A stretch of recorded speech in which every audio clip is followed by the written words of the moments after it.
مجھے یہ بتائیے کہ یہ جو اس وقت سارے آئی پی پیز کا معاملہ ڈسکس ہو رہا ہے، چلیں ڈسکشن میں آئی گیا ہے، تو کیا ہماری غلطیاں ہیں جو اس وقت آپ کی نظر میں ہم کر رہے ہیں، یا کیا بہتری لا سکتے ہیں جس سے ہم آئی پی پیز کے چنگل سے نکل سکیں کسی طرح سے؟ دیکھیں ایگریمنٹس تو ہم نے سائن کیے ہوئے ان کے ساتھ. اس ٹائم پہ جب ہمارا لوڈ شیڈنگ کا پرابلم تھا اس ٹائم پہ آئی پی ہمیں سولوشن چاہیے تھا، اور اگین وہ ایک شارٹ ٹرم سولوشن تھا، لانگ ٹرم پلاننگ جو ہے اس کے ساتھ نہیں کی گئی. میں جو چیز کہتا ہوں سجیسٹ کرتے ہیں ہم لوگ کہ یہ نا سن سیٹ اور سن رائز پالیسی ہونی چاہیے. سن رائز مینس کہ آپ نیٹ میٹرنگ کو فروغ دیں، آپ سولر کو ڈسٹریبیوٹیڈ جنریشن، کیونکہ 7 بجے سے 2 بجے تک کا پیک ٹائم ہوتا ہے وہ آپ لے کے آئیں. اور سن سیٹ کا مطلب ہے کہ آپ ارلی ریٹائرمنٹ انیشیٹوز کو ایکسپلور کریں، دنیا میں ایگزسٹ کرتے ہیں. آئی تھنک وہ اس کے لیے وہ ایکویژن یوز ہوتی ہے ڈک کرو کی، ڈک کرو کی ایکویژن یوز ہوتی ہے کہ آپ جو ہے وہ سرپلس دن میں یوز کریں، آپ اس کے ساتھ سیکٹر کپلنگ کریں، اور پھر رات میں آپ بیٹری سٹوریج پہ آئیں یا گریڈ میں آئیں. اور جو سن سیٹ کا میں آپ کو بتا رہا ہوں وہ ایک ارلی ریٹائرمنٹ انیشیٹو ہوتا ہے فاسل فیول کے لیے، جس کو G7 کنٹریز فائنانس کرتے ہیں جسٹ انرجی ٹرانزیشن پارٹنرشپس کے نام سے، یا ایشین ڈیولپمنٹ بینک آپ کو لون فیسلٹی دیتا ہے انرجی ٹرانزیشن میکینزم کے نام سے. پی ٹی آئی گورنمنٹ میں وہ شروع بھی کیا گیا تھا. اور وہ کرتے یہ ہیں کہ آپ کو کنسیشنل لون دیتے ہیں، آپ اس لون سے کسی ایک پاور پلانٹ کو، fossil fuel based power plant کو خرید لیتے ہیں اور اس کو ارلی ریٹائر کر دیتے ہیں، اسے کنورٹ کر لیتے ہیں ایک رینیویبل انرجی پاور پلانٹ میں. یہ پاسبل ہوتا ہے؟ یہ پاسبل ہوتا ہے. ساؤتھ افریقہ نے، انڈونیشیا نے بلینز آف ڈالرز اسی مد میں لیے ہوئے ہیں. لیکن فاسل فیول کا پاور پلانٹ جو ہے اس کو رینیویبل انرجی کے کس پلانٹ پہ کنورٹ کیا جا سکتا ہے؟ وہ آپ دیکھتے ہیں کیونکہ ٹربائن تو دونوں میں چلتی ہے. نہیں، آپ اس کو ارلی ریٹائر کر دیتے ہیں، مینس کہ آپ اس کو ختم کر کے تو اس کی جگہ پہ جو ہے وہ دوسری ٹیکنالوجی جو ہے وہ لگاتے ہیں. اگر آپ اس کا سی پیک کے اندر آپ کے جو کول پاور پلانٹس لگے ہیں ان کا یوٹیلائزیشن ریٹ دیکھیں آپ، پچھلے پورے سال میں وہ کوئی 10 سے 20% چلے ہیں، وچ مینز کم یوٹیلائزیشن ریٹ کے ساتھ آپ نے ان کو کیپیسٹی چارجز دیے ہیں. تو اگر آپ کچھ اس طرح کے انیشیٹوز کو ایکسپلور کرتے ہیں اور ان کو ارلی ریٹائر کرتے ہیں تو یہ آپ کی یہ جو renegotiation of P P As ہے اس سے شاید زیادہ افیکٹو چیز جو ہے وہ ہو سکتی ہے. دوسری سائڈ پہ آپ کا جو ونڈ پاور پلانٹس ہیں وہ ان کو بھی آپ کو جو ہے وہ ایک سرچارج دینا پڑتا ہے، کنزیومرز پہ اس کا بوجھ آتا ہے. وہ اس لیے آتا ہے کہ جب ہوا چل رہی ہے وہ بجلی پروڈیوس کر سکتے ہیں، آپ کے گریڈ میں اتنی سخت نہیں ہے کہ وہ اس بجلی کو لے سکے، آپ اس کو کرٹیل کر دیتے ہیں، روک دیتے ہیں، اس کے پیسے بھی عوام کو دینے پڑتے ہیں. تو اس کا بھی ایک سولوشن یہ ہے کہ اگر آپ ایک ہولسٹک پالیسی بنائیں اور ان ونڈ پاور پلانٹس کے ساتھ ایک اسپیشل اکنامک زون بنا دیں جس میں آپ ہائیڈروجن لگاتے ہیں یا ہائیڈروجن پلانٹ لگاتے ہیں، تو you would be producing a green hydrogen جو کہ ایکسپورٹ کی جا سکتی ہے، اور آپ کو وہ جو نان پروجیکٹ مسڈ والیوم کے نام سے آپ کو بلینز آف روپیز جو ہے وہ ونڈ پاور پلانٹس کو دینے پڑتے ہیں کرٹیلمنٹ میں، وہ بھی بچ جائیں گے. تو اس طرح سے اگر کوئی آپ ایک انٹیگریٹڈ پالیسی بناتے ہیں، انرجی کو اکانومی کے ساتھ لنک کرتے ہیں، تو آپ اس پرابلم کو سالو کر سکتے ہیں. اور تیسری چیز، آپ نے جب یہ پاور پلانٹس لگائے تھے تو کیپیسٹی چارجز کا جو ریٹ تھا وہ 3 روپے پر یونٹ تھا. اچھا. کیونکہ آپ کا ڈالر کا ریٹ بڑا کم تھا، انٹرسٹ ریٹ بڑا کم تھا، انفلیشن بڑا کم تھا.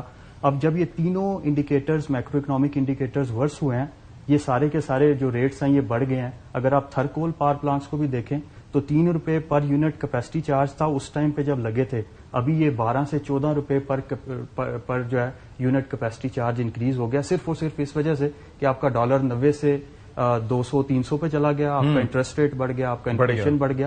تو اگر یہ آپ کی معیشت ٹھیک ہوتی ہے تو آپ کی انرجی جو ہے اچھا پھر اس کی کمبائنڈ ود دا فیکٹرز نا کہ وہاں پر ان کا وہ ٹھیک ہے تھر میں کام کر رہے ہیں لیکن ساتھ میں ان کا کاربن فٹ پرنٹ بھی ہے، وہ ایک بڑا ایک مسئلہ ہے. پھر وہاں سے جو پانی نکلتا ہے اس کی کس طریقے سے نکاسی وغیرہ ہو رہی ہے، وہ بھی مسائل ہیں. یہ جو جدید پلانٹس ہیں جو کاربن کے، ان کا کاربن فٹ پرنٹ بڑا کنٹرولڈ ہوتا ہے کمپیریٹیولی. آپ دیکھیں ٹو دا ادر مینس وہ تو زیادہ ہی جو انہوں نے فرمایا. دیکھیں ہم لوگ already we are working on this کہ آپ یہ جو امپورٹڈ کول ہے اس کو آپ جب شفٹ کریں گے لوکل کوئلے کے اوپر تو پھر جو اس کی جو کاسٹنگ ہے وہ کافی اس میں کمی آئے گی، اور پھر یہ پرائرٹی لسٹ کے اندر یہ اوپر آ جائیں گے یہ پلانٹس جو ہیں، اور پھر ان کی یوٹیلائزیشن ویسے ہی بڑھ جائے گی.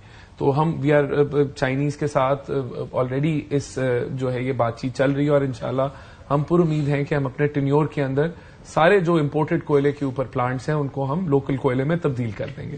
پاکستان ہے سو مینی مینز ماشاءاللہ. مطلب آپ یہ دیکھیں کہ اگر یہ بھاشا والا کمپلیٹ ہو جاتا ہے پروجیکٹ، تو اگر ہو جاتا ہے 2028 تک، کب سے 2008 سے سلسلہ چل رہا ہے، ابھی 2028 آ جائے گا، تو اس سے بھی تقریباً آپ دیکھ لیں نا 4500 میگا واٹ آپ کی بجلی وہاں سے بھی بن سکتی ہے. اگر میں ایک مشورہ رانا صاحب کو دینا چاہوں please as a energy economist, Rana صاحب آپ نا کنورٹ کرنا چاہ رہے ہیں تھر کول پہ اپنے امپورٹڈ کول پاور پلانٹس پہ. یہاں پہ نا چونکہ آپ کو ضرورت یہ ہے کہ ہم نے اپنی ایکسپورٹس کو بڑھانا ہے، تو اگر میں آپ کو یہ کہوں کہ یورپین یونین کا ایک انیشیٹو ہے جس کو آپ کہتے ہیں carbon border adjustment mechanism, CBAM کے نام سے، وہ کرنے یہ جا رہے ہیں کہ 2026 کے بعد جتنی بھی ایکسپورٹس یورپین یونین میں آئیں گی اس کا وہ کاربن اکاؤنٹ چیک کریں گے. اگر وہ یورپین یونین کے لیول سے زیادہ ہوا تو اس پہ ایک CBAM فی لگے گی یا کاربن ٹیکس لگے گا. تو اگر آپ تھرکول سے اپنے ٹیکسٹائل سیکٹر کو جوڑتے ہیں اور اس کی یوٹیلائزیشن ریٹ بڑھاتے ہیں تو کاربن کنٹینٹ زیادہ ہو جائے گا. تو پھر اگین وہی پرابلم جو ہے پاکستان کا جو انرجی مکس ہے الحمدللہ اس کے اندر کاربن کنٹینٹ جو آپ کہہ لیں کہ فاسل فیول کا جو ہے وہ کافی it is on the declining side. Pakistan کا جو انرجی مکس ہے اس کے اندر RLNG کے پلانٹس ہیں، دوبارہ سے نیوکلیر سائڈ پہ جا رہی ہے، ہائیڈل کے پلانٹس ہیں، نیوکلیر کے ہمارے پلانٹس ہیں. تو کاربن فٹ پرنٹ ویسے بھی پاکستان کا جو کاربن فٹ پرنٹ ہے دنیا کے اندر it is at the minimalistic. ہم لوگ we are not a carbon reducing country, لیکن آبویسلی آپ جتنا بھی اس کو ریڈیوس کریں، بہرحال امریکہ جیسے ملک جو ہیں وہ ان کا کاربن فٹ پرنٹ آپ دیکھیں گے، ان کا انرجی مکس دیکھیں گے تو اس میں جو کاربن کا سائز ہے اٹ از میسو. اسی طرح چائنا کا جو ہے وہ کاربن، تو جب آپ کو کہتے ہیں نا کہ جس کی لاٹھی اس کی بھینس پہ امریکہ کی بالکل اچھی ایڈوائز ہے. لیکن ہم لوگ انشاءاللہ تعالی ہم تو اپنی جو آلریڈی جو انویسٹمنٹس ہوئی ہیں ان کو منیملسٹک ایڈیشنل انویسٹمنٹ کے تحت ہم ان کی کاسٹنگ نیچے کرنا چاہ رہے ہیں، جس کی طرف ہم بڑھ رہے ہیں.